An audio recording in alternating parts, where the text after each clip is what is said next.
ಶ್ರೀಗುರುಭ್ಯೋ ನಮಃ. ಹರಿ ಓಂ. ಸುಮತಿಭಿರನುಮೇಯಂ ಶುಭ್ರಕಾಯಂ ಸಖಾಯಂ ಸುಖಮಯಮನಪಾಯಂ ಮುಕ್ತ್ಯುಪಾಯಂ ವಿಮಾಯಂ ಗೃಹಯಮಹಮಮೇಯಂ ಧ್ಯೇಯಮಾಮ್ನಾಯಗೇಯಂ ಸದಯಮಸದಜೇಯಂ ಶ್ರೀಸಹಾಯಂ ಭಜೇಯಂ.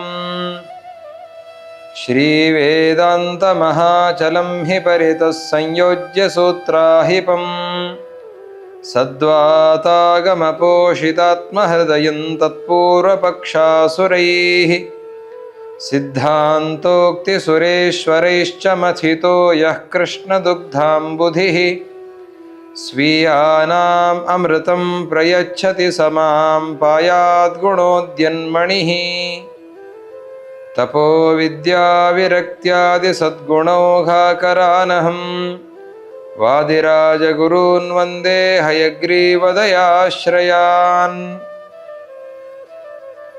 ಭಕ್ತಿಸುಧಾ ಜ್ಞಾನವಾಹಿನಿಯಿಂದ ನಡೀತಾ ಇರುವ ನಿರಂತರ ಜ್ಞಾನ ಕಾರ್ಯದಲ್ಲಿ ಪಾಲ್ಗೊಂಡಿರುವ ಎಲ್ಲ ಸಜ್ಜನರಿಗೂ ಅಭಿನಂದನೆಗಳನ್ನು ಸಲ್ಲಿಸ್ತಾ, ವಾದಿರಾಜ ಗುರು ಸಾರ್ವಭೌಮರ ಮಹಾಕಾವ್ಯ ರುಕ್ಮಿಣೀಶ ವಿಜಯದ ಚಿಂತನೆ ಕೆಲವು ಸಂಚಿಕೆಗಳಿಂದ ನಡೆದು ಬಂದಿದೆ.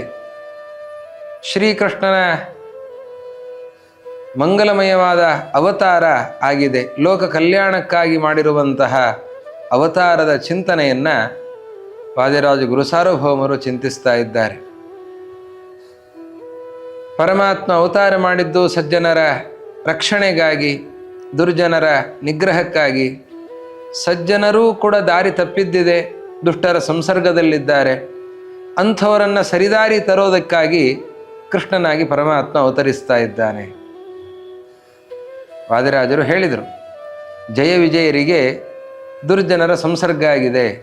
ಶಿಶುಪಾಲ ದಂತವಕ್ರರಾಗಿ ಲೋಕಕಂಟಕರಾಗಿ ಬಿಟ್ಟಿದ್ದಾರೆ. ಸಜ್ಜನರೇ ಲೋಕಕಂಟಕರಾಗಿದ್ದಾರೆ. ಗತಿ ಏನಾಗಬೇಕು? ಅದಕ್ಕೆ ಆ ಸಜ್ಜನರ ಸಜ್ಜನಿಕೆ ಮತ್ತೆ ಅಭಿವ್ಯಕ್ತ ಆಗಬೇಕು. ಅವರ ಜೊತೆಯಲ್ಲಿರುವ ದುರ್ಜನರು ಅವರು ನಾಶವನ್ನು ಹೊಂದಬೇಕು. ಅದಕ್ಕಾಗಿ ಪರಮಾತ್ಮ ಅವತಾರವನ್ನು ಮಾಡ್ತಾ ಇದ್ದಾನೆ. ನಿತ್ಯವೂ ನಮ್ಮ ಹೃದಯದಲ್ಲಿ ಪರಮಾತ್ಮನ ಅವತಾರದ ಚಿಂತನೆಯನ್ನು ಮಾಡಬೇಕು. ನಮ್ಮೊಳಗಿರುವಂತಹ ದುರ್ಗುಣಗಳು ದೂರ ಆಗಬೇಕು. ಕಾಮ, ಕ್ರೋಧ, ಅಹಂಕಾರ, ಹೊಟ್ಟೆಕಿಚ್ಚು, ಇಂತಹ ಅನೇಕ ದುರ್ಗುಣಗಳು ನಮ್ಮೊಳಗೆ ಸೇರಿಕೊಂಡಿವೆ. ಆ ದುರ್ಗುಣಗಳು ದೂರ ಆಗಬೇಕು ಅಂತಾದರೆ ಪರಮಾತ್ಮನ ಅವತಾರ ಆಗಬೇಕು. ಅದಕ್ಕಾಗಿ ಪರಮಾತ್ಮನ ಅವತಾರದ ಚಿಂತನೆಯನ್ನು ಮಾಡಬೇಕು. ಪರಮಾತ್ಮ ಭೂಮಿಗೆ ಇಳಿದು ಬಂದದ್ದೇ ಹೊರತಾಗಿ ಅವನು ಹುಟ್ಟಿದ್ದಲ್ಲ. ವಾಸುದೇವ ಅಂತ ಹೆಸರಿದೆ. ಹಾಗೆ ವಾಸುದೇವ ಅಂತ ಹೆಸರಿರೋದರಿಂದಾಗಿ ವಸುದೇವನ ಮಗನಾಗೋದಾದರೆ ವಸುದೇವತೆಗಳಂತಾರೆ ನಮಗೂ ಮಗ ಅಂತ ಯಾಕೆ ಆಗಬಾರದು? ನಾವು ವಸುದೇವತೆಗಳೇ ಆಗಿದ್ದೇವೆ. ನಗಾರಿ, ಅದೇ ರೀತಿಯಲ್ಲಿ ಕಹಳೆ, ಇಂತಹ ವಾದ್ಯಗಳು ಅಂತವೇ. ನಮಗೂ ಕೂಡ ಆನಕದುಂದುಭಿ ಅಂತನೋ ಹೆಸರಿದೆ. ಆದ್ದರಿಂದ ಆನಕದುಂದುಭಿ ತನಯ ಅಂತಾದರೆ ನಾವು ಕೂಡ ಅವನ ತಂದೆ ಆಗಬೇಕಾದೀತು. ಹೀಗಾಗಿ ಕೃಷ್ಣ ಯಾರ ಮಗನೂ ಅಲ್ಲ, ದೇವಕಿ ವಸುದೇವರ ಮಗನೂ ಅಲ್ಲ, ಯಶೋಧಾನಂದ ಗೋಪರ ಮಗನೂ ಅಲ್ಲ ಅನ್ನೋದನ್ನು ಆ ನಗಾರಿಗಳು ಹೇಳ್ತಾ ಇವೆ ಅಂತ. ಆ ರೀತಿಯಲ್ಲಿ ವಾದಿರಾಜರು ಸೊಗಸಾಗಿ ಚಿಂತಿಸ್ತಾ ಇದ್ದಾರೆ. ಕೃಷ್ಣಾವತಾರ ಆದ ಸಂದರ್ಭದಲ್ಲಿ ಸರೋವರ ಎಲ್ಲ ಬಹಳ ಪ್ರಸನ್ನವಾಗಿದೆ ಅಂತ. ಮಳೆಗಾಲ ಮುಗಿದು ಶರತ್ಕಾಲ ಆರಂಭ ಆಗುವಂತಹ ಸನ್ನಿವೇಶ. ಹೀಗಾಗಿ ಎಲ್ಲ ತಿಳಿಯಾಗತ್ತೆ. ಮಳೆಗಾಲದಲ್ಲಿ ಎಲ್ಲ ಕೆಸರಾಗತ್ತೆ, ಮಣ್ಣಾಗತ್ತೆ. ಅದೆಲ್ಲ ಮಣ್ಣು ಕೆಳಗೆ ಹೋಗಿ ಸರೋವರಗಳು, ನದಿಗಳು ಅವೆಲ್ಲವೂ ಕೂಡ ತಿಳಿಯಾಗ್ತವೆ. ಹಾಗೆ ಕೃಷ್ಣಾವತಾರದ ಸನ್ನಿವೇಶದಲ್ಲಿ ಎಲ್ಲ ಸರೋವರಗಳು, ನದಿಗಳು ತಿಳಿಯಾಗಿವೆ ಅಂತ. ಸರಃ ಪ್ರಸನ್ನಂ ನಿಶಿಸಾರ ಸೌಘೈಃ ಸಕಾಮಿನೀಭಿಃ ಸಹ ಸಂಪ್ರವಿಶ್ಯ ಕರಿಷ್ಯತೀಶೋ ಮುಖಪದ್ಮಪುಂಜೈಃ ಅಲಂಕೃತಂ ಮಾಮಿತಿ ಶಂಸತೀವ. ವಾದಿರಾಜರಂತಾರೆ, ಆ ಇಡೀ ಪರಿಸರದ ವರ್ಣನೆಯನ್ನು ಮಾಡುತ್ತಾರೆ. ಸರೋವರಗಳು ಪ್ರಶಾಂತವಾಗಿದ್ದವು, ಮಂದವಾಗಿ ಗಾಳಿ ಬೀಸ್ತಾ ಇತ್ತು, ಆಕಾಶ ಎಲ್ಲ ಶುಭ್ರವಾಗಿತ್ತು, ಇನ್ನು ಎಲ್ಲ ಕಡೆಯಲ್ಲಿಯೂ ಕೂಡ ಅಗ್ನಿಗಳು ಚೆನ್ನಾಗಿ ಉರಿತಾ ಇದ್ದವು, ಅಗ್ನಿಹೋತ್ರಿಗಳು ಯಾಗವನ್ನು ಮಾಡೋದಕ್ಕೆ ಯಾವುದೇ ರೀತಿಯ ತೊಂದರೆಗಳಿರಲಿಲ್ಲ. ಹೀಗೆ ಇಡೀ ವಾತಾವರಣವನ್ನು ವರ್ಣನೆ ಮಾಡುತ್ತಾರೆ. ಆ ಪ್ರತಿಯೊಂದನ್ನು ಕೂಡ ಸೊಗಸಾಗಿ ವರ್ಣನೆ ಮಾಡುತ್ತಾರೆ. ಸರೋವರಗಳೆಲ್ಲ ತಿಳಿಯಾಗಿ ಯಾಕಿದ್ದವು ಅಂತಂದರೆ, ಸರೋವರಗಳಿಗೆ ಆಲೋಚನೆ ಅಂತ. ಕೃಷ್ಣ ಬಂದಿದ್ದಾನೆ, ಕೃಷ್ಣ ಬಂದಾಗ ಯಾವಾಗ ಬರ್ತಾನೆ, ಯಾವಾಗ ತನ್ನನ್ನು ನೋಡ್ತಾನೆ ಗೊತ್ತಿಲ್ಲ. ಬಂದು ಕೂಡಲೇ ಒಮ್ಮೆ ನೋಡಬಹುದು. ಅವನ ದೃಷ್ಟಿ ಬೀಳುವಾಗ ಕೆಸರುಮಯ ಆಗಿದ್ದರೆ ಕೃಷ್ಣ ಏನಂತಾನೆ, ಈ ಸರೋವರ ಸರಿಯಿಲ್ಲ, ನಾನಿಲ್ಲಿಗೆ ಹೋಗೋದು ಬೇಡ ಅಂತಾನೆ. ಕೃಷ್ಣ ಬರದೇ ಹೋದರೆ ಎಂಥ ಅನರ್ಥ ಆಗಿಬಿಡುತ್ತೆ. ಕೃಷ್ಣ ಬರಬೇಕು, ನಮ್ಮಲ್ಲಿ ಬಂದು ಅವನು ವಿಹರಿಸಬೇಕು. ಅವನೊಬ್ಬನೇ ಬರಲ್ಲ. ಬರುವಾಗ ಅವನು ಗೊಲ್ಲತೀರನ್ನು ಕರ್ಕೊಂಬರುತ್ತಾನೆ. ಆ ಗೊಲ್ಲತೀಯರು ಅವರ ಜೊತೆಯಲ್ಲಿ ಕೃಷ್ಣ ವಿಹಾರ ಮಾಡ್ತಾ ಇದ್ದರೆ ನನ್ನ ಸರೋವರ ಎಲ್ಲ ತುಂಬಿದ ಹಾಗಿರುತ್ತೆ. ನನ್ನ ಸರೋವರದಲ್ಲಿ ಈಗ 4 ಕಮಲಗಳಿವೆ. ಕೃಷ್ಣ ಗೊಲ್ಲತೀಯರ ಜೊತೆಯಲ್ಲಿ ಸರೋವರಕ್ಕೆ ಬಂದರೆ ಇಡೀ ಸರೋವರ ತುಂಬ ಕಮಲಗಳು ಕಾಣಿಸ್ತವೆ. ಯಾಕೆ? ಒಬ್ಬೊಬ್ಬರ ಮುಖ ಕಮಲ ಇದ್ದ ಹಾಗೆ. ಹೀಗಾಗಿ ಅವರ ಜೊತೆಯಲ್ಲಿ ಕೃಷ್ಣನೇ ವಿಹಾರ ಮಾಡಲಿಕ್ಕೆ ಬಂದರೆ ಎಷ್ಟು ಚೆನ್ನಾಗಿರುತ್ತೆ.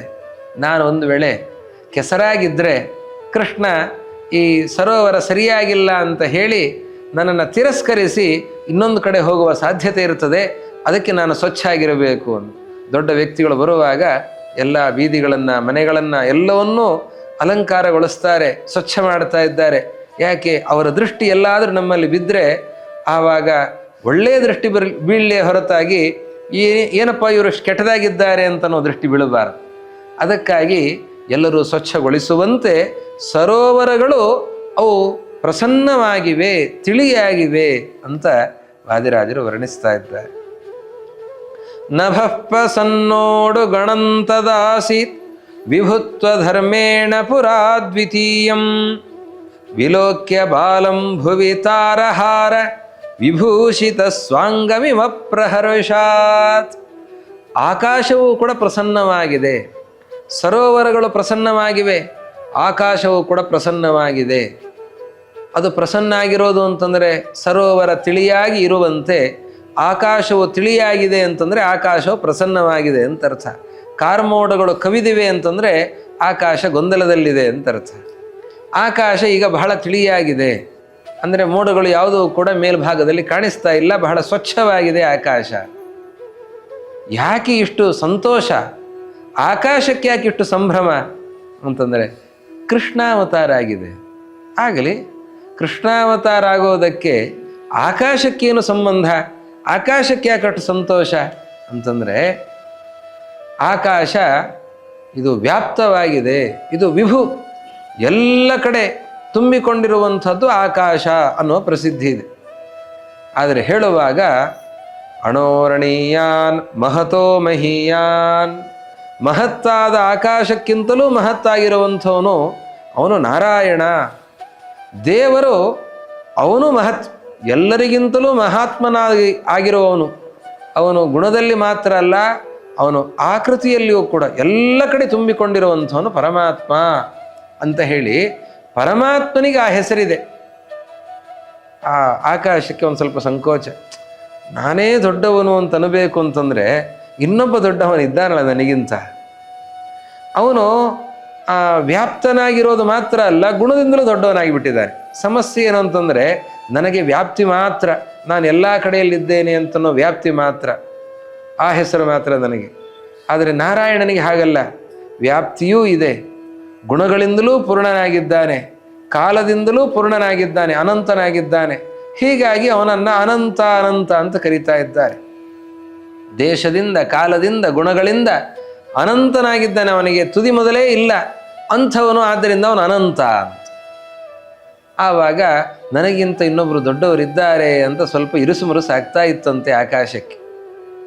ಆ ದೇವರು ಈಗ ಶಿಶು ರೂಪದಲ್ಲಿ ಬಂದುಬಿಟ್ಟಿದ್ದಾನೆ. ಕೃಷ್ಣಾವತಾರ ಆಗಿದೆ, ಶಿಶು ರೂಪದಲ್ಲಿದ್ದಾನೆ. ಶಿಶು ರೂಪದಲ್ಲಿ, ಸಣ್ಣ ರೂಪದಲ್ಲಿರುವಂತಹ ದೇವರನ್ನು ನೋಡ್ತಾ ಇದ್ದ ಹಾಗೆ ಭಾರಿ ಸಂತೋಷ ಆಯ್ತಂತೆ. ಈಗ ದೊಡ್ಡ ವ್ಯಕ್ತಿ ಯಾರು ಅಂತ ಹೇಳಿದರೆ ಆಕಾಶ ಅಂತ ತೋರಿಸಬೇಕೇ ಹೊರತಾಗಿ ಕೃಷ್ಣ ಅಂತ ತೋರಿಸಲಿಕ್ಕೆ ಆಗೋದಿಲ್ಲ. ಯಾಕೆ? ಕೃಷ್ಣ ಪುಟ್ಟವನಾಗಿ ಬಿಟ್ಟಿದ್ದಾನೆ, ಪುಟ್ಟ ಶಿಶುವಾಗಿ ಬಿಟ್ಟಿದ್ದಾನೆ. ಈಗ ತನಗೆ ಆ ಹೆಸರು ಅದ್ವಿತೀಯನಾಗಿರುವಂತಹ ದೊಡ್ಡ ವ್ಯಕ್ತಿ ತಾನು ಅಂತನ್ನುವ ಸಂತೋಷ ಬಂತಂತೆ. ತನಗೆ ಆ ಹೆಸರನ್ನು ಕೊಟ್ಟಿದ್ದಾನಲ್ಲ ದೇವರು, ಅದಕ್ಕೆ ಆ ಕೃಷ್ಣನನ್ನು ನೋಡಿ ಸಂತೋಷ ಆಯ್ತಂತೆ. ನೀನು ಸಣ್ಣವನಾಗಿ ನನಗೆ ಕೀರ್ತಿಯನ್ನು ತಂದು ಕೊಡ್ತಾ ಇದ್ದಿ ಅಂತ ಹೇಳಿ ಆಕಾಶ ಪ್ರಸನ್ನವಾಗಿದೆ. ಮನೆ ಮನೆಗಳಲ್ಲಿ ಅಗ್ನಿಹೋತ್ರಗಳನ್ನು ಇಟ್ಟುಕೊಂಡಂಥವ್ರು ಅನೇಕರು. ಅವರು ನಿತ್ಯವೂ ಕೂಡ 2 ಹೊತ್ತು ಆಹುತಿಯನ್ನು ನೀಡಬೇಕು, ಅಗ್ನಿಹೋತ್ರವನ್ನು ಪಾಲಿಸಬೇಕು. ಅದಕ್ಕಾಗಿ ಅಗ್ನಿ ಸಂರಕ್ಷಣೆಯನ್ನು ಮಾಡಬೇಕು. ಅವರ ಮನೆಯಲ್ಲಿರುವಂತಹ ಅಗ್ನಿಯ ಕುಂಡಕ್ಕೆ 3 ಕುಂಡಗಳಿರ್ತವೆ. ಆಹವನೀಯ, ಗಾರ್ಹಪತ್ಯ, ದಕ್ಷಿಣಾಗ್ನಿ ಅಂತ 3 ಕುಂಡಗಳಿರ್ತವೆ. ಆಹವನೀಯದಲ್ಲಿ ಯಾಗವನ್ನು ಮಾಡುತ್ತಾರೆ. ಆಹವನೀಯೇ ಜುಹೋತಿ ಅಂತ ಆಹುತಿಗಳನ್ನೆಲ್ಲ ಕೊಡೋದು ಆಹವನೀಯದಲ್ಲಿ. ಅಗ್ನಿ ಸಂರಕ್ಷಣೆ ಮಾಡಿರುವಂತಹ ಒಂದು ಕುಂಡ ಅದು ಗಾರ್ಹಪತ್ಯ. ಗಾರ್ಹಪತ್ಯದಲ್ಲಿ ಸಣ್ಣದಾಗಿ ಅಗ್ನಿಯನ್ನು ಸಂರಕ್ಷಣೆ ಮಾಡಿಡ್ತಾರೆ. ಹೋಮವನ್ನು ಮಾಡುವಾಗ ಅಲ್ಲಿ ಆಹವನೀಯಕ್ಕೆ ತಗೊಂಡು ಹೋಗಿ ಅಲ್ಲಿ ಅಗ್ನಿಯನ್ನು ಮತ್ತೆ ಉದ್ದೀಪನಗೊಳಿಸಿ ಅಲ್ಲಿ ಆಹುತಿಯನ್ನು ಕೊಡುವಂತಹ ಕ್ರಮ. ದರ್ಶ ಪೂರ್ಣಮಾಸಗಳು ಅಂತ 15 ದಿವಸಕ್ಕೊಮ್ಮೆ ಯಾಗಗಳನ್ನು ಮಾಡುವಾಗ 3 ಕುಂಡಗಳ ಅಗತ್ಯ ಇರ್ತದೆ. ಆ ಗಾರ್ಹಪತ್ಯ ಕುಂಡ ಏನಿದೆ ಆಹವನೀಯ ಮುಂಭಾಗದಲ್ಲಿ, ಅದರ ಹಿಂಭಾಗದಲ್ಲಿ ಪೂರ್ವದಲ್ಲಿ ಆಹವನೀಯ, ಪಶ್ಚಿಮದಲ್ಲಿ ಗಾರ್ಹಪತ್ಯ, ಅದರ ದಕ್ಷಿಣ ದಿಗ್ಭಾಗದಲ್ಲಿ ದಕ್ಷಿಣಾಗ್ನಿ ಅಂತ. ಅಲ್ಲಿ ಯಾಗಕ್ಕೆ ಬೇಕಾಗಿರುವಂತಹ ಪಾಕವನ್ನು ಮಾಡುತ್ತಾರೆ. ಚರುವನ್ನು, ಪುರೋಡಾಶವನ್ನು ಸಿದ್ಧಪಡಿಸೋದು ಅದರಲ್ಲಿ ದಕ್ಷಿಣಾಗ್ನಿಯಲ್ಲಿ. ಈ ಪಶ್ಚಿಮದಲ್ಲಿರುವಂತಹ ಗಾರ್ಹಪತ್ಯದಲ್ಲಿ ಅಗ್ನಿಯನ್ನು ಸಂರಕ್ಷಣೆ ಮಾಡಿಡುವಂತಹ ಕ್ರಮ. ಅಗ್ನಿಹೋತ್ರಿಗಳು ಕಟ್ಟಿಗೆ ಹಾಕಬೇಕಾ ಅಥವಾ ಕುಳ್ಳನ್ನು ಹಾಕಬೇಕಾ, ಬೆರಣೆಯನ್ನು ಹಾಕಬೇಕಾ ಅಂತ ಬರ್ತಾರಂತೆ. ಬಂದು ನೋಡ್ತಾರೆ, ಅಗ್ನಿ ಉರಿತಾ ಇದೆ. ಓ, ಚೆನ್ನಾಗಿದೆಯಲ್ಲ ಅಗ್ನಿ, ನಾನು ಯಾಕೆ ಹಾಕಬೇಕು ಅಂತ ಹಾಗೆ ಹೋಗ್ತಾರಂತೆ. ಮತ್ತು ಇನ್ನೊಮ್ಮೆ ಯಾವಾಗಾದರೂ ಹಾಕಬೇಕಾ ಅಂತ ಬಂದರೆ ಶ್ರಮವೇ ಇಲ್ಲ, ಚೆನ್ನಾಗಿ ಉರಿತಾನೇ ಇದೆ. ಆಶ್ಚರ್ಯ ಆಯ್ತಂತೆ. ಅಗ್ನಿ ನಾವು ಯಾವ ಇಂಧನವನ್ನೂ ಹಾಕದೇನೆ ತನ್ನಿಂದ ತಾನೇ ಉರಿತಾ ಇದೆ, ಯಾಕೆ ಅಂತ ಆಶ್ಚರ್ಯ. ಆಮೇಲೆ ಗೊತ್ತಾಯಿತು, ಸುದ್ದಿ ಗೊತ್ತಾಯಿತು ಅವರಿಗೆ, ಕೃಷ್ಣಾವತಾರ ಆಗಿದೆ. ಕೃಷ್ಣಾವತಾರ ಆಗೋದಕ್ಕೂ ಅಗ್ನಿ ತನ್ನಿಂದ ತಾನೇ ಉರಿಯೋದಕ್ಕೂ ಏನು ಸಂಬಂಧ? ವಾದಿರಾಜರಂತಾರೆ, ಶಿಶುಂ ವಶೀಕರ್ತು ಮಥೋನ ಭಾರ ಇತೀವ ಬುದ್ಧ್ಯಾ ತುತುಷುಸ್ಮ ವೃದ್ಧಾಃ ಉಪೇಕ್ಷಯಿಷ್ಯಂತಿ ನ ಚೇತ್ಕೃತಾರ್ಥಾಃ ಇತಿ ಸ್ವಯಂ ಪ್ರಾಜ್ವಲದಗ್ನಿರೇಷಾಂ. ಅವರ ಮನೆಗಳಲ್ಲಿ ಅಗ್ನಿ ತನ್ನಿಂದ ತಾನೇ ಉರಿತಾ ಇದೆ ಅಂತ. ಯಾಕೆ? ಇವರೆಲ್ಲ ಅಗ್ನಿಹೋತ್ರಿಗಳು, ಅಗ್ನಿಯಲ್ಲಿ ಆಹುತಿಯನ್ನು ನೀಡುವಂಥವ್ರು. ಅಗ್ನಿಹೋತ್ರ ಮಾಡೋದು, ಇಟ್ಟುಕೊಳ್ಳೋದು ಅಂತಂದರೆ ಸುಮ್ಮನೆ ಅಲ್ಲ, ಬಹಳ ಶ್ರಮ ಇದೆ. ಯಾವಾಗಲೂ ಅಗ್ನಿ ಶಾಂತವಾಗದಂತೆ ಅದರ ಸಂರಕ್ಷಣೆಯನ್ನು ಮಾಡಬೇಕು. ಅದು 1 ದಿವಸದ ಕೆಲಸ ಅಲ್ಲ, 15 ದಿವಸದ ಕೆಲಸ ಅಲ್ಲ, ವರ್ಷಗಳ ತನಕ ಹಾಗೇನೇ ಅದರ ಸಂರಕ್ಷಣೆಯನ್ನು ಮಾಡಿಕೊಂಡಿರಬೇಕು. ಯಾರಿಗಾದರೂ ಬೇಜಾರಾಗೋದಿಲ್ವಾ? ಸ್ವಲ್ಪ ಉದಾಸೀನ ಅಂತ ಅನಿಸೋದಿಲ್ವಾ? ಆದರೂ ಕೂಡ ಮಾಡ್ತಾರೆ. ಉದಾಸೀನ ಅಂತ ಅನಿಸ್ತಾ ಇದ್ದರೂ ಕೂಡ ಶ್ರದ್ಧೆಯಿಂದ ಮಾಡ್ತಾರೆ. ಯಾಕೆ ಶ್ರದ್ಧೆಯಿಂದ ಮಾಡ್ತಾರೆ? ನಾವು ಹೀಗೆ ಅಗ್ನಿಯ ಸಂರಕ್ಷಣೆಯನ್ನು ಮಾಡಿ ಅಗ್ನಿಯಲ್ಲಿ ಆಹುತಿಯನ್ನು ನೀಡ್ತಾ ಇದ್ದರೆ ಆ ಅಗ್ನ್ಯಂತರ್ಯಾಮಿಯಾಗಿರುವಂತಹ ಪರಶುರಾಮ ಪ್ರಸನ್ನನಾಗಿ ನಮಗೆ ಅನುಗ್ರಹವನ್ನು ಮಾಡ್ತಾನೆ. ದೇವರ ಅನುಗ್ರಹ ನಮಗಾಗತ್ತೆ ಅನ್ನುವ ದೃಷ್ಟಿಯಿಂದ ಶ್ರಮ ಆದರೂ, ಬೇರೆ ಬೇರೆ ಕೆಲಸಗಳಿದ್ದರೂ, ಆ ಒತ್ತಡಗಳಿದ್ದರೂ ಅದನ್ನೆಲ್ಲವನ್ನು ಬದಿಗೊತ್ತಿ ಶ್ರದ್ಧೆಯಿಂದ ಅಗ್ನಿಯ ಸಂರಕ್ಷಣೆಯನ್ನು ಮಾಡಿಕೊಂಡು ಅಗ್ನಿಹೋತ್ರಿಗಳು ನಿತ್ಯವೂ ಕೂಡ ಆಹುತಿಗಳನ್ನು ನೀಡುತ್ತಾ ಇರ್ತಾರೆ. ಈಗೇನಾಗಿದೆ ಪರಿಸ್ಥಿತಿ ಅಂತಂದರೆ, ಕೃಷ್ಣಾವತಾರ ಆಗಿದೆ. ಕೃಷ್ಣನಾಗಿ ದೇವರು ಬಂದುಬಿಟ್ಟಿದ್ದಾನೆ. ದೇವರು ಬಂದಾಗ ಈ ಅಗ್ನಿಹೋತ್ರಿಗಳಿಗೆ ದೇವರು ಬೇಕು. ಅಗ್ನಿಯಲ್ಲಿ ಆಹುತಿಯನ್ನು ನೀಡಿ ಅಲ್ಲಿ ಆ ಪರಮಾತ್ಮ ಪ್ರಸನ್ನನಾಗಿ ಇವರಿಗೆ ಯಾವತ್ತಿಗೂ ದರ್ಶನವನ್ನು ಕೊಡಬೇಕು. ಆದರೆ ಇವತ್ತು ಪ್ರತ್ಯಕ್ಷವಾಗಿಯೇ ದೇವರನ್ನು ಕಾಣಬಹುದಾಗಿದೆ. ಹೀಗಾಗಿ ಅವರು ನೇರವಾಗಿ ಅಲ್ಲಿಗೆ ಹೋಗ್ತಾರೆ. ಯಾವಾಗ ದೇವರನ್ನು ನೋಡಬೇಕು ಅಂತ ಅನಿಸುತ್ತೋ ಹೋಗ್ತಾರೆ. ನಂದಗೋಪನ ಮನೆ ತಟ್ತಾರೆ, ಬಾಗಿಲು ತಟ್ತಾರೆ, ಕೃಷ್ಣನ ದರ್ಶನ ಆಗಬೇಕು ಅಂತ ಬರ್ತಾರೆ, ಮಾತಾಡಿಸ್ತಾರೆ. ಆ ಪರಮಾತ್ಮನಿಂದ ಏನು ಅನುಗ್ರಹ ಪಡೆದುಕೊಳ್ಳುತ್ತಾರೆ, ಹೋಗ್ತಾರೆ. ಅದಕ್ಕೆ ವಿಚಾರ ಮಾಡಿದ್ದಂತೆ ಅಗ್ನಿದೇವ, ನಾನು ಒಂದು ವೇಳೆ ಉರಿಯದೇ ಹೋದರೆ ಇವರು ನಿನ್ನ ಯಾಕೆ ಇಷ್ಟು ಶ್ರಮ ಪಡಬೇಕು, ನಾವಿನ್ನ ಹೇಗೂ ಕೃಷ್ಣನಲ್ಲಿ ಬಂದುಬಿಟ್ಟಿದ್ದಾನೆ, ದೇವರು ಬಂದುಬಿಟ್ಟಿದ್ದಾನೆ, ನಾವಲ್ಲೇ ನೋಡಿ ಆನಂದ ಪಡಬಹುದು ಅಂತನೋ ದೃಷ್ಟಿಯಿಂದ ಅಗ್ನಿಹೋತ್ರವನ್ನು ಪಾಲನೆ ಮಾಡೋದನ್ನೇ ಬಿಟ್ಟುಬಿಡುತ್ತಾರೆ, ಆಹುತಿಯನ್ನು ಕೊಡೋದನ್ನೇ ಬಿಡುತ್ತಾರೆ. ಯಾಕೆ? ಶ್ರಮ ಸಾಧ್ಯ. ಅಗ್ನಿಯ ಸಂರಕ್ಷಣೆಯನ್ನು ಮಾಡಬೇಕು, ಬೇಡ. ಅಗ್ನಿ ಸಂರಕ್ಷಣೆಯೂ ಬೇಡ, ಅಗ್ನಿಹೋತ್ರವೂ ಬೇಡ, ದರ್ಶಪೂರ್ಣ ಮಾಸಗಳೂ ಬೇಡ, ಯಾವ ಸೋಮಯಾಗವೂ ಬೇಡ, ಚಾತುರ್ಮಾಸೆಯಾಗವೂ ಬೇಡ ಅಂತ ಹೇಳಿ ಅವರು ಎಲ್ಲ ಪರಿತ್ಯಾಗ ಮಾಡಿಬಿಡ್ತಾರೆ ಅಂತ ಅನ್ನೋ ಭಯದಲ್ಲಿ ಅಗ್ನಿದೇವರು ಅವರು ಉರಿದ್ರಂತೆ. ಇಂಧನವನ್ನು ಹಾಕೋದು ಬೇಡ, ಏನು ಬೇಡ, ಇವತ್ತು ನಿಮ್ಮ ಮನೆಗೆ ನಾವು ಉಚಿತವಾಗಿ ಎಲ್ಲ ಕೊಟ್ಟುಬಿಡುತ್ತೇವೆ ಅಂತ. ಯಾಕೆ? ಉಚಿತವಾಗಿ ಕೊಟ್ಟರೆ ನಿಮಗೆ ಹಾನಿಯಲ್ಲ ಅಂತಂದರೆ, ಉಚಿತವಾಗಿ ಕೊಟ್ಟರೆ ನೀವು ನಮಗೆ ಮತವನ್ನು ನೀಡುತ್ತೀರಿ ಅಂತನ್ನೋ ಭಾವನೆ ನೋಡಿ. ಹಾಗೆ ನಾವು ನಿಮಗೆ ಎಲ್ಲವನ್ನು ಉಚಿತವಾಗಿ ನೀಡಿದರೆ ನಮಗೆ ಭಾಗ್ಯ ಸಿಗತ್ತೆ ಅಂತ. ಅದು ಪ್ರಜೆಗಳ ಭಾಗ್ಯಕ್ಕಿಂತ ಅದು ದೊರೆಗಳ ಭಾಗ್ಯ. ಅದು ಆ ರೀತಿಯಲ್ಲಿ ಈ ಅಗ್ನಿದೇವ ಆಲೋಚನೆ ಮಾಡಿದ್ದಂತೆ, ನಾನು ಉಚಿತವಾಗಿ ಅವರಿಗೆ ಉರಿತಾ ಇದ್ದರೆ ಯಾವ ಇಂಧನವನ್ನೂ ಹಾಕೋದು ಬೇಡ, ಏನನ್ನೂ ಹಾಕೋದು ಬೇಡ, ಹಾಗೆ ನಾನು ಉರಿತಾ ಇದ್ದರೆ ನನ್ನಲ್ಲಿ ಒಂದಿಷ್ಟು ಆಹುತಿಯನ್ನು ಹಾಕ್ತಾರೆ. ಹೇಗೂ ಅಗ್ನಿ ಉರಿತಾ ಇದೆಯಲ್ಲ, ಒಂದು ಸ್ವಲ್ಪ ಆಹುತಿ ಹಾಕಿದರೆ ಆಯಿತು ಅಂತ. ಉರಿಯದೇ ಹೋದರೆ ಅದನ್ನು ಉರಿಸ್ಬೇಕಲ್ಲ, ಅಗ್ನಿಯ ಸಂರಕ್ಷಣೆ ಮಾಡಬೇಕು, ಹೊಗೆ ಎಲ್ಲ ಆಗತ್ತೆ, ಕಟ್ಟಿಗೆಗಳನ್ನು ಹಾಕಬೇಕು, ಬೆರಣಿಯನ್ನು ಹಾಕಬೇಕು, ಅದನ್ನೆಲ್ಲ ಹಾಕಿ ಉರಿಸಬೇಕು. ಅದು ಶ್ರಮ ಸಾಧ್ಯ, ಅವು ಬಿಟ್ಟು ಬಿಡುತ್ತಾರೆ. ಶ್ರಮ ಇಲ್ಲ ಅಂತಾದರೆ ಸುಲಭವಾಗಿ ಆಗುವಂತಹ ಕೆಲಸ, ಒಂದೆರಡು ಆಹುತಿಗಳನ್ನು ಕೊಡೋದು, ಅದನ್ನು ಮಾಡುತ್ತಾರೆ ಅನ್ನುವ ದೃಷ್ಟಿಯಿಂದ ಅಗ್ನಿದೇವ ಇಂಧನ ಇಲ್ಲದೇನೆ ಉರಿತಾ ಇದ್ದಾನೆ ಅಂತ ಸೊಗಸಾಗಿ ಹೇಳುತ್ತಾರೆ. ಪ್ರಸೂನ ವೃಂದಾನಿ ವಿಕಂಪಯಂಸ್ತದ್ಗೃಹಂ ಸ್ಪೃಶನ್ ಸಾರಸವಾದಿ ಸಂಗಃ ವವೋ ಮರುನ್ಮಾಮಸುರಾದ್ವಿಯುಕ್ತಂ ಕರಿಷ್ಯತೀತ್ಯರ್ಚನ ಧೀರಿವಾಸ್ಯ. ಎಲ್ಲ ಕಡೆಯಲ್ಲೂ ಕೂಡ ಸುಗಂಧಭರಿತವಾದಂತಹ ತಂಪಾದ, ಹಿತವಾದ, ಮಂದವಾದ ಗಾಳಿ ಬೀಸ್ತಾ ಇದೆ. ಗಾಳಿ ಬೀಸ್ತಾ ಇದೆ. ಹೇಗೆ? ಬಿರುಗಾಳಿಯಲ್ಲ, ಅದು ಹಿತವಾದಂತಹ ಗಾಳಿ, ಮಂದವಾದಂತಹ ಗಾಳಿ. ಅದರಲ್ಲಿಯೂ ಕೂಡ ಸುಗಂಧವನ್ನು ಹೊತ್ತು ಬರುವಂತಹ ಗಾಳಿ, ಅದರ ಜೊತೆಯಲ್ಲಿ ತಂಪಾಗಿರುವಂತಹ ಗಾಳಿ. ಹೀಗೆ ತಂಪಾಗಿ ಹಿತಕರವಾಗಿ ಸುಗಂಧವನ್ನು ಹೊತ್ತು ಬಂದಿರುವಂತಹ ಮಂದ ಗಾಳಿ ಬೀಸ್ತಾ ಇದೆ ಅಂತ. ಯಾಕೆ ಇಷ್ಟು ಮಂದವಾದ ಗಾಳಿ ಬೀಸ್ತಾ ಇದೆ? ವಾದಿರಾಜರಂತಾರೆ, ಆ ಗಾಳಿಯ ದೇವ ಆಲೋಚನೆ ಮಾಡಿದ್ದಂತೆ, ನನಗೆ ಕೃಷ್ಣ ಉಪಕಾರ ಮಾಡಲಿಕ್ಕಿದ್ದಾನೆ.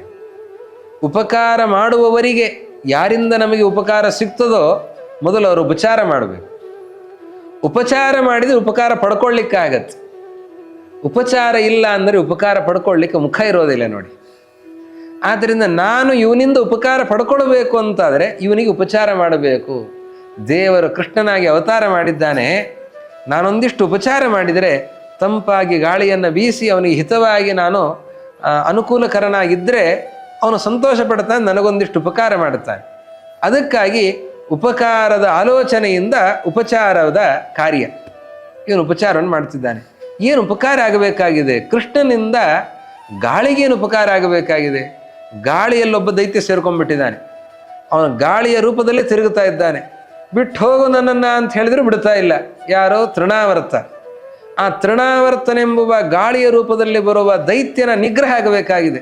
ತನ್ನ ಕೈಲಿ ಮಾಡಲಿಕ್ಕೆ ಆಗ್ತಾ ಇಲ್ಲ. ಅದಕ್ಕೇನು ಮಾಡಬೇಕು? ಕೃಷ್ಣನೇ ಆ ಕಾರ್ಯವನ್ನು ಮಾಡಬೇಕು. ಇಂತಹ ಉಪಕಾರ ಕೃಷ್ಣನಿಂದ ಆಗಬೇಕಾಗಿದೆ. ಅದಕ್ಕಾಗಿ ಹಿತಕರವಾಗಿ ತಂಪಾಗಿ ಗಾಳಿಯನ್ನು ಬೀಸ್ತಾ ಇದ್ದಾನೆ ಅಂತ ಹೇಳ್ತಾರೆ. ಜಾತೆ ಹರೋ ಸ್ವರ್ಪಿತ ಪುಷ್ಪವರ್ಷೈ ಗೀರ್ಭಿಸ್ತು ವದ್ಭಿಸ್ಸುರ ಸಿದ್ಧ ಸಂಗೈ ದೂರೇ ವಿಧೂತ ಇವ ವಿಘ್ನ ಭೀತ್ಯ ಮೇಘಾದಿಗಂತಂ ಯಯುರಂಬರಾಂತಾತ್. ಅಲ್ಲಿ ಆಕಾಶ ಸ್ವಚ್ಛವಾಗಿದೆ, ಮೋಡಗಳು ಯಾವುದೂ ಕೂಡ ಇಲ್ಲ. ಆಕಾಶ ಸ್ವಚ್ಛವಾಗಿರಲಿಕ್ಕೆ ಕಾರಣ ಏನು? ಅದಕ್ಕೆ ಕಾರಣವನ್ನು ನೋಡಿದ್ದೇವೆ. ಮೋಡಗಳು ದೂರ ಸರಿದ್ರೆ ಆಕಾಶ ಸ್ವಚ್ಛ ಆಗಬೇಕು ತಾನೆ. ಮೋಡಗಳು ಅಷ್ಟು ದಟ್ಟವಾಗಿ ಕವಿದಿದ್ರೆ ಆವಾಗ ಆಕಾಶ ಸ್ವಚ್ಛವಾಗಿ ಹೇಗಿರಲಿಕ್ಕೆ ಸಾಧ್ಯ? ಆಕಾಶಕ್ಕೇನೋ ಸಂಭ್ರಮ ಸಂತೋಷ ಇದೆ, ಏನೋ ಕೃಷ್ಣ ಮಹತ್ತಾಗಿರುವ ಕೃಷ್ಣ ಶಿಶುರೂಪದಲ್ಲಿದ್ದಾನೆ ಅಂತನೋ ಸಂತೋಷ ಆಕಾಶಕ್ಕಿದೆ. ಆದರೆ ತಾನು ಸಂತೋಷದಲ್ಲಿ ಸಂಭ್ರಮಾಚರಣೆಯನ್ನು ಮಾಡಬೇಕು ಅಂತಂದರೆ ಅಡ್ಡವಾಗಿ ಮೋಡಗಳಿದ್ದು ಬಿಟ್ಟರೆ ಅದೇನು ಸಂಭ್ರಮಾಚರಣೆಯನ್ನು ಮಾಡಲಿಕ್ಕೆ ಸಾಧ್ಯ? ಆಕಾಶ ಆ ಮೋಡಗಳೆಲ್ಲ ಸರಿದು ಬಿಟ್ಟುವಂತೆ. ಆಕಾಶ ಹೇಳೋ ಮೊದಲೇ ನೀವೆಲ್ಲ ಸರೀರಿ, ನಾನು ಕೃಷ್ಣನನ್ನು ನೋಡಿ ಸಂತೋಷ ಪಡುತ್ತೇನೆ ಅಂತ ಆ ಆಕಾಶ ಹೇಳೋ ಮೊದಲೇನೆ ಹಾಗೆ ಹೇಳಿದರೆ ಮೋಡ ಅನ್ನೋದಿಲ್ವಾ? ನಾನು ನೋಡಬೇಕು, ನಾನ್ಯಾಕೆ ಸರಿಲಿ ಅಂತ ಹೇಳೋದಿಲ್ವಾ? ಸರಿಲಿಕ್ಕೆ ಸಾಧ್ಯ ಇಲ್ಲ. ಹೀಗಾಗಿ ಆಕಾಶಕ್ಕೆ ಸಂಕೋಚ, ಹೇಳೋದು ಹೇಗೆ ಬಿಡೋದು ಹೇಗೆ? ಕೃಷ್ಣನನ್ನು ನೋಡಬೇಕು, ಸಂತೋಷ ಪಡಬೇಕು. ಆದರೆ ಮೋಡಗಳೆಲ್ಲ ಅಡ್ಡ ಇವೆ ಅಂತಂದರೆ ಮೋಡಗಳು ತಾವಾಗಿ ದೂರ ಸರಿದು ಬಿಟ್ಟುವಂತೆ. ಯಾಕೆ ಸರಿದಿವೆ ಮೋಡಗಳೆಲ್ಲ? ವಾದಿರಾಜರು ಅದನ್ನು ಚಿಂತಿಸ್ತಾರೆ. ದೇವತೆಗಳೆಲ್ಲ ಪುಷ್ಪವೃಷ್ಟಿ ಮಾಡ್ತಾ ಇದ್ದಾರೆ. ಪುಷ್ಪವೃಷ್ಟಿಯನ್ನು ಮಾಡುವಾಗ ಮೋಡಗಳೆಲ್ಲ ಅಡ್ಡ ಇದ್ದುಬಿಟ್ರೆ ಅವಾಗೇನಾಗುತ್ತೆ? ಆ ಹೂವುಗಳು ಕೃಷ್ಣನ ಬಳಿ ತನಕ ಹೋಗೋದೇ ಇಲ್ಲ, ಮೋಡಗಳ ಮೇಲೆ ಬಿದ್ದುಬಿಡ್ತವೆ. ಆದ್ದರಿಂದ ಅಡ್ಡಡ್ಡ ಮೋಡಗಳಿದ್ದರೆ ಪುಷ್ಪವೃಷ್ಟಿಗೆ ಅದು ಪ್ರತಿಬಂಧ ಇದ್ದ ಹಾಗೆ, ಅದು ತಡೆ ಇದ್ದ ಹಾಗೆ. ಅದಕ್ಕೆ ಒಂದು ವೇಳೆ ಮೋಡಗಳು ತಡೆಯಾಗಿಬಿಟ್ರೆ ದೇವತೆಗಳು ಕೋಪ ಮಾಡಿಕೊಳ್ತಾರೆ. ಆದ್ದರಿಂದ ದೇವತೆಗಳು ಕೋಪ ಮಾಡಿಕೊಳ್ಳಬಾರದು, ದೇವತೆಗಳು ನಮ್ಮ ಮೇಲೆ ಸಂತೋಷ ಪಡಬೇಕು. ಅದಕ್ಕಾಗಿ ಆ ದೇವತೆಗಳು ಹೇಳುವ ಮೊದಲೇನೆ, ಆಕಾಶ ಹೇಳುವ ಮೊದಲೇನೆ ಮೋಡಗಳು ತಾವಾಗಿ ದೂರ ಸರಿದು ಬಿಟ್ಟಿವೆ ಅಂತ ಹೇಳ್ತಾ ಇದ್ದಾರೆ. ಅಜನ್ಮನಸ್ತಸ್ಯ ಹಿ ಜನ್ಮ ಕಾಲೇ ಚರಾಚರಂತುಷ್ಟಮಭೂತ್ ಕಿಲೇದಂ ತಥಾ ಹಿ ತುಷ್ಟಿರ್ಭುವಿ ಕಸ್ಯ ನ ಸ್ಯಾತ್ ಅದೃಷ್ಟ ಪೂರ್ವಸ್ಯ ನಿರೀಕ್ಷಣೇನ. ಕೃಷ್ಣಾವತಾರ ಆದಾಗ ಇಡೀ ಪ್ರಪಂಚ ಅದು ಆನಂದ ತುಂದಿಲವಾಗಿದೆ. ಪ್ರಕೃತಿಯ ವರ್ಣನೆಯನ್ನು ಸೊಗಸಾಗಿ ಮಾಡಿದರು. ಎಷ್ಟು ಸೊಗಸಾಗಿ ಪ್ರಕೃತಿಯ ವರ್ಣನೆ ಇದೆ ನೋಡಿ. ಇಲ್ಲಿ ಪ್ರಕೃತಿಯ ವರ್ಣನೆ ಬಂದಿದೆ. ಇಲ್ಲಿ ಆಕಾಶದ ವರ್ಣನೆ ಇದೆ, ಮೋಡಗಳ ವರ್ಣನೆ ಇದೆ, ಅದೇ ರೀತಿಯಲ್ಲಿ ಸರೋವರಗಳ ವರ್ಣನೆ ಇದೆ. ಇದೆಲ್ಲದರ ವರ್ಣನೆಯೂ ಕೂಡ ಬಂದಿದೆ. ಇಷ್ಟು ಪ್ರಕೃತಿಯ ವರ್ಣನೆ, ಗಾಳಿಯ ವರ್ಣನೆ, ಎಲ್ಲದರ ವರ್ಣನೆ ಇದೆ. ಆದರೆ ಎಲ್ಲಿಯೂ ಅಧ್ಯಾತ್ಮ ಬಿಟ್ಟು ಹೋಗಲಿಲ್ಲ. ಎಷ್ಟು ಸೊಗಸಾಗಿ ಅಧ್ಯಾತ್ಮದ ಜೊತೆಯಲ್ಲಿ ಪ್ರಕೃತಿಯನ್ನು ಹೊಂದಾಣಿಸಿ ಇವರು ಹೊಂದಾಣಿಕೆಯನ್ನು ಮಾಡಿ ವಾದಿರಾಜರು ವರ್ಣನೆ ಮಾಡುತ್ತಾ ಇದ್ದಾರೆ. ಅಷ್ಟು ರಮಣೀಯವಾಗಿದೆ ಇಡೀ ಪ್ರಪಂಚ. ಇದು ಜಡ ಪ್ರಪಂಚ ಮಾತ್ರ ಅಲ್ಲ, ಚೇತನ ಪ್ರಪಂಚ, ಚರ ಅಚರ ಎಲ್ಲರೂ ಕೂಡ, ಸ್ಥಾವರ ಜಂಗಮ ಎಲ್ಲವೂ ಕೂಡ ಸಂತೋಷ ಪಡ್ತಾ ಇದೆ. ಯಾಕೆ ಎಷ್ಟು ಸಂಭ್ರಮಾಚರಣೆ, ಸಂತೋಷ ಯಾಕೆ? ನೋಡದೇ ಇದ್ದ ಅಪರೂಪದ ವ್ಯಕ್ತಿಯ ದರ್ಶನ ಆಗ್ತಾ ಇದೆ, ಅಪರೂಪದ ವ್ಯಕ್ತಿಯ ಭೇಟಿ ಆಗತ್ತೆ, ಅವನನ್ನು ಕಾಣುತ್ತೇವೆ ಅಂತಂದರೆ ಏನು ಸಡಗರ. ಎಲ್ಲ ಕಡೆ ಭಾರೀ ಸಡಗರ. ಹಾಗೆ ಈ ಕೃಷ್ಣನ ದರ್ಶನ ಆಗ್ತಾ ಇದೆ, ಕೃಷ್ಣಾವತಾರ ಆಗಿದೆ ಅಂತನೋ ದೃಷ್ಟಿಯಿಂದ ಭಾರೀ ಸಡಗರ, ಭಾರೀ ಸಂಭ್ರಮಾಚರಣೆ, ಎಲ್ಲರೂ ಕೂಡ ಸಂತೋಷ ಪಡ್ತಾ ಇದ್ದಾರೆ. ಶರೀರಿಣಾಂ ಸ್ಥಾವರ ಜಂಗಮಾನಾನ್ ನಿರೀಕ್ಷಣೇನೈವ ವಿಮುಕ್ತಿದೋಹಂ ಇತೀವ ವಿಖ್ಯಾಪಯಿತುಂ ಸದೃಷ್ಟೋ ಜಹಾರ ಪಿತ್ರೋರ್ನಿಗಡಸ್ಯ ಬಂಧಂ. ಕೃಷ್ಣಾವತಾರ ಆಯಿತು, ಎಲ್ಲ ಪ್ರಸನ್ನವಾಗಿದೆ, ಎಲ್ಲರೂ ಸಂತೋಷ ಸಂಭ್ರಮದಲ್ಲಿದ್ದಾರೆ. ಪಾಪ ದೇವಕಿ ವಸುದೇವರ ಬಂಧನದಲ್ಲಿದ್ದಾರಲ್ಲ, ಕಾರಾಗೃಹದಲ್ಲಿ ಕಂಸ ಅವರನ್ನು ಬಂಧನದಲ್ಲಿಟ್ಟಿದ್ದಾನೆ. ಅದರಲ್ಲಿಯೂ 6 ಮಕ್ಕಳು ಮರಣವನ್ನು ಹೊಂದಿದ್ದಾರೆ. 7ನೇ ಮಗು ಗರ್ಭಪಾತ ಆಯಿತು ಅಂತ ಕಂಸ ಭಾವಿಸಿದ್ದಾನೆ. ಅದು ಹಾಗಾದದ್ದಲ್ಲ, ಆದರೆ ಅವನಿಗೆ ಸರಿಯಾದ ತಿಳುವಳಿಕೆ ಇಲ್ಲ. ಗರ್ಭಪಾತ ಆಯಿತು ಅಂತ ಭಾವಿಸಿದ್ದಾನೆ. ಹಾಗಾದರೆ ಅದು 7ನೇದ್ದು ಅಂತ ಲೆಕ್ಕ ಹಾಕಿದೆ.